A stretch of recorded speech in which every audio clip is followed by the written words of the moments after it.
Harapan udah nol. Kenapa? Karena sudah tidak bisa tertolong lagi. Sampai 1 abad pun negara kita akan tetap seperti ini. Kecuali Prabowo punya MBG. Kalau Pak SBY punya BLT. Ya kan? Pak Jokowi punya IKN. Semuanya punya fitur-fitur masing-masing ini. Iya. Tapi kalau kita lihat 2005, itu gagal 45% salah sasaran itu BLT-nya. Iya. Ya kan? Bansos COVID akhirnya Pak Jawari itu ketangkep juga karena korupsi. Duit COVID pun dikorupsi. Ya kan? Raskin juga gagal, bocor. Hanya sepertiga nyampe tahun 2012. ya.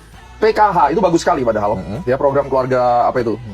Harapan. Itu kerugiannya 7 triliun by BPK. Bansos umum 2025 juga 500 triliun belum tepat sasaran. Jadi, yang harus kita sepakati dulu, mau apapun programnya, mau apapun presidennya, semua itu dilakukan SKS tanpa persiapan, tanpa koordinasi, dan semuanya gagal. Itu dulu. Oke. Jadi tidak ada ceritanya Presiden A, Presiden B. Kalau Anda mau berhasil, ganti the whole masyarakatnya, pasti berhasil. Ganti pakai apa? Sama siapa? I don't know, itu yang pertanyaan mungkin Thanos dipanggil kan? Atau kedua, Netizen. netizen suruh menjabat misalnya atau apapun lah. Nanti Iya. digoreng lagi. Tapi prinsipnya ini bukan masalah siapa presidennya. Kalau kita melihat dari tahun 2005, semua program dibuat secara terburu-buru, tidak koordinasi dengan benar, dan semuanya tidak ada yang berhasil 100%. Kenapa bisa terjadi? Itulah kearifan lokal kita karena sudah dijajah 3,5 abad dan tidak belajar apapun.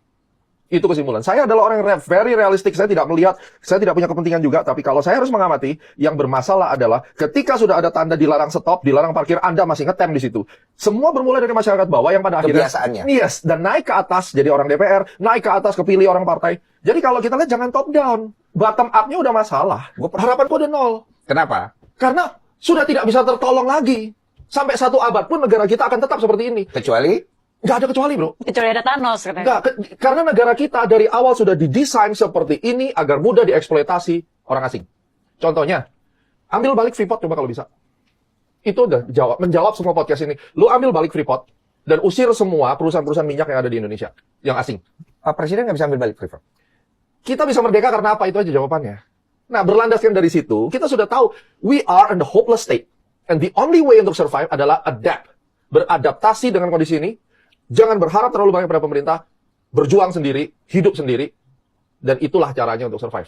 Agak berat kalau kayak begitu, Pak. Mau Gimana? yang lebih ringan? Coba pindah negara lain. Tunjukkan ke saya, di tahun 2026, negara mana yang bisa lebih enak hidupnya dari Indonesia. Realitinya, kita itu pada dasarnya kayak begitu, ya kan? Dan kalau misalnya kita mau sukses, harus adaptif. Ya. Oke?